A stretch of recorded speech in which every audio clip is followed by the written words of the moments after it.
حوي تبقيسو نابقالس خمسن تلو أنا بشرين يوم أتو أرجع وبرهزي أبزلو حابيروم نابجزانا مسيو نابقالسي ህዝቢ ትግራይ ኣነ ሸውዓይ ክፍሊ እየ ነይረ ሻው ናይ ህዝቢ ትግራይ ቃልሲ እንዳተጀመረ ስለ ዘሎ ኣብዚ ዘሎ መንእሰይ እውን ተበግሶ ክህልዎ ይግባእ እሞ ኩልኹም ተዳለዉ ኣብኡ ዝነበሩ ካልኦት ኣስፋሕ ሓጎስ ወዲ ስልክ ንብሎ ማለት እዩ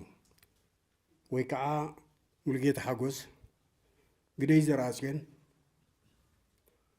ሓደ እውን ነይሩ በሪሁ ዝበሃል ምስለኒ ካሊእ በሪሁ ሓቢሮም ያው ደደቢት ተጀመረ ናኡ መጀመርያ ካብ ዝወፁ ተጋደልቲ ሓደ ሓወይ ሽሙ ግን ሕጂ ኣይፅራዕን ዝሕዝን ንህዝቢ ትግራይ ዲሞክራሲያዊ ብሔራዊ ማንነት ንምርግጋጽ ካብ ዩኒቨርሲቲ ማግበት ብዝነበረ ጊዜ ማግበት መስራቲ ማሕበር ገስገስቲ ብሔረ ትግራይ ማለት ሽሙ ይጽራሕን ይሕዝን ከምዚ ኢልካስ ክሳብ ክንደይ ይቕፅል ብቡድን ወይ ብጉጅለ ናይ ጉጅለ ጥቕምን ማንነትን ወይ ከዓ ክብርን ንምሕላው ኣይኮነን ህዝቢ ትግራይ ተቃለሰ ንህዝቢ ትግራይ ንባዕሉ ተቃለሰሉ ኩነታት እዩ ዘሎ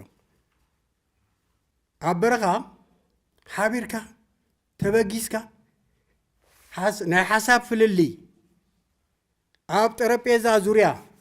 ክንዲ ምውሳንን ክንዲ ምፍታሕን ጥይት መፍትሒ ይኮን ኣእምሮ ኢና ንቐትል ነበርና ማለት እዩ እዞም ሰባት እዚኦም ተዝህሉ ነይሮ ንትግራይ ክንደየናይ ምጠቐምዋ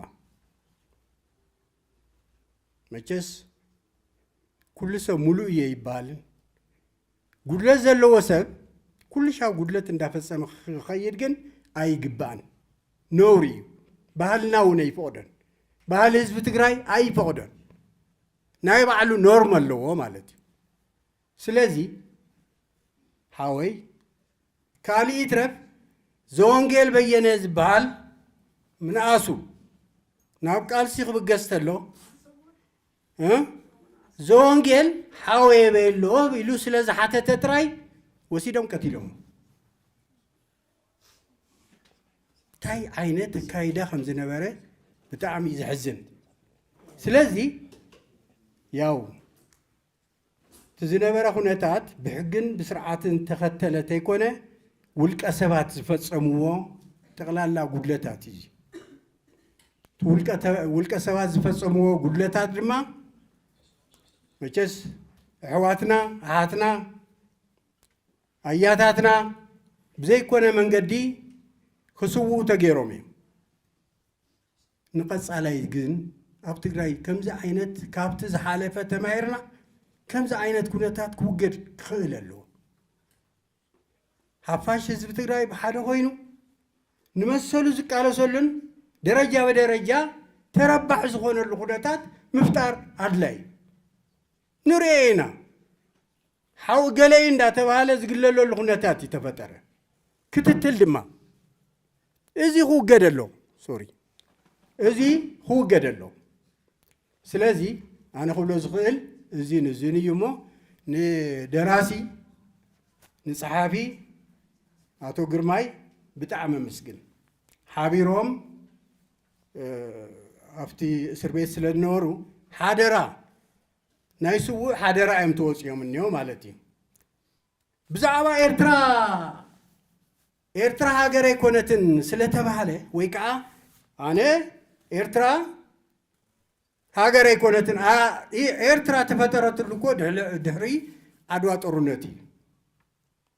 ኤርትራ ተባሃለሉ ናይ ጣልያንኛ ቋንቋ ናይ ጣልያን ቋንቋ እዩ ባሕሪ ማለት እዩ